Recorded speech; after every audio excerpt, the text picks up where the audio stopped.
BRS అధినాయకత్వమే టార్గెట్గా కాంగ్రెస్ వ్యూహాలు రచిస్తోందా? గులాబీ పార్టీని పొలిటికల్గా కార్నర్ చేసేందుకు తెరపైకి ఆపరేషన్ టాప్ 3ని తెరపైకి తీసుకొచ్చిందా? ఇక వారం రోజులుగా తెలంగాణ రాజకీయాల్లో జరుగుతున్న పరిణామాలే ఇదే విషయాన్ని చెప్పకనే చెబుతున్నాయా? ఇక సీఎం రేవంత్ రెడ్డి టార్గెట్ చేసిన ఆ ముగ్గురు లీడర్లు ఎవరు?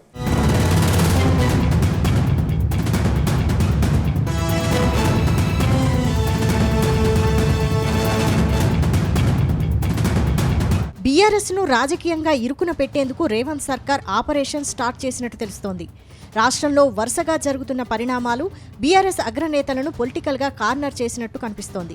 బీఆర్ఎస్ అధికారంలో ఉండగా తీసుకున్న కొన్ని కీలక నిర్ణయాలపై రాష్ట్ర వ్యాప్తంగా వరుసగా విచారణ చేయిస్తోంది.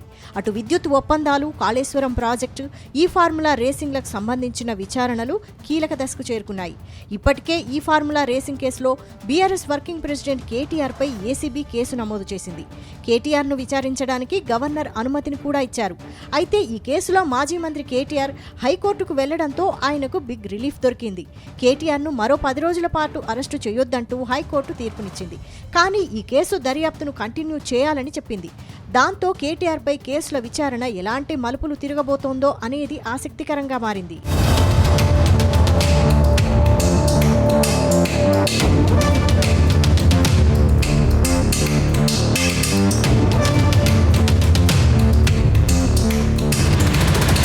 ఇదిలా ఉంటే కేసీఆర్ సీఎంగా ఉన్నప్పుడు జరిగిన విద్యుత్ ఒప్పందాలు, కాళేశ్వరం ప్రాజెక్టు అంశాలపై కూడా విచారణ స్టార్ట్ చేసింది. ఇప్పటికే ఈ 2 అంశాలపై జ్యుడిషియల్ ఎంక్వైరీ నడుస్తోంది. విద్యుత్ ఒప్పందాలపై నాటి కేసీఆర్ సర్కార్ తీసుకున్న నిర్ణయాలపై అధికారులతో జస్టిస్ లోకూర్ కమిషన్ విచారణ జరుపుతోంది. ఇప్పటికే జస్టిస్ లోకూర్ కమిషన్ ఓ నివేదికను కూడా విడుదల చేసింది. విద్యుత్ అంశంలో కేసీఆర్ తీసుకున్న నిర్ణయాలు ప్రజలపై వేల కోట్ల భారం పడేలా చేసిందని నివేదిక ఇచ్చినట్టు సమాచారం. దీంతో ప్రభుత్వం జస్టిస్ లోకూర్ కమిషన్ ఇచ్చిన నివేదిక ఆధారంగా అసెంబ్లీలో చర్చ నిర్వహించి కేసీఆర్పై అవసరమైతే కేసు కూడా నమోదు చేయడానికి సిద్ధంగా ఉన్నట్టు ప్రభుత్వ వర్గాలు చెబుతున్నాయి. దీంతో అతి త్వరలోనే కేసీఆర్ పై కూడా కేసు నమోదుకు రంగం సిద్ధమైనట్టుగా రాజకీయ వర్గాల్లో ప్రచారం జరుగుతోంది.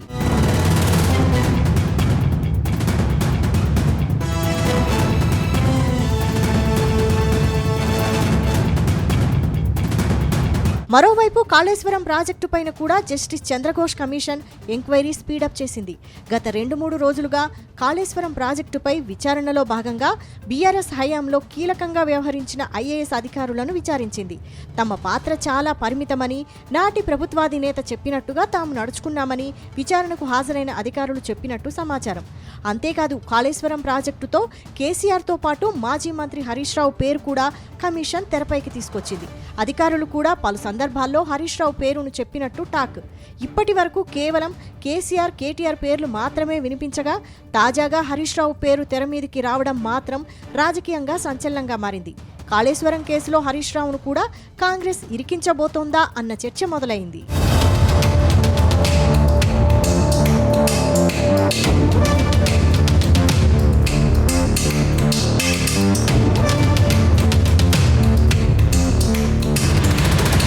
ఇక ఫార్ములా ఈ రేసింగ్లో కేటీఆర్, విద్యుత్ ఒప్పందాల విషయంలో కేసీఆర్, కాళేశ్వరం అంశంలో హరీష్ రావు, ఇలా బీఆర్ఎస్ కీలక నేతలను ఒకేసారి కేసులో ఇరికించేలా కాంగ్రెస్ వ్యూహాలు అమలు చేస్తోందా అనే అనుమానాలు తలెత్తుతున్నాయి.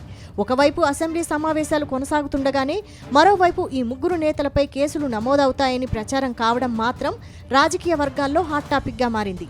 కేటీఆర్పై కేసు నమోదు కావడంతో ఇక కేసీఆర్, హరీష్ రావులపై కూడా కేసు నమోదు కాబోతున్నాయా అనే సందేహాలు బీఆర్ఎస్లో వ్యక్తమవుతున్నాయి.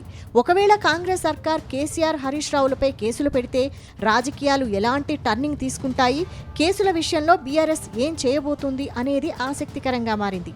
అయితే కేసుల విషయంలో బీఆర్ఎస్ నేతలు పైకి గంభీరంగా కనిపిస్తున్నా లోలోన టెన్షన్ పడుతున్నట్టు తెలుస్తోంది.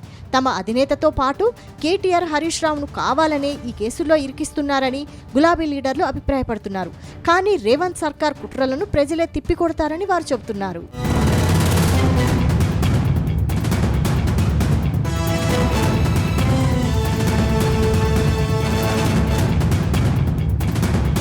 మొత్తానికి ప్రస్తుత రాజకీయ పరిణామాలు చూస్తుంటే ఒకే దెబ్బకు 3 పిట్టలు అన్నట్టుగా కాంగ్రెస్ వ్యూహం ఉందనే పొలిటికల్ సర్కిల్స్లో జోరుగా టాక్ వినిపిస్తోంది.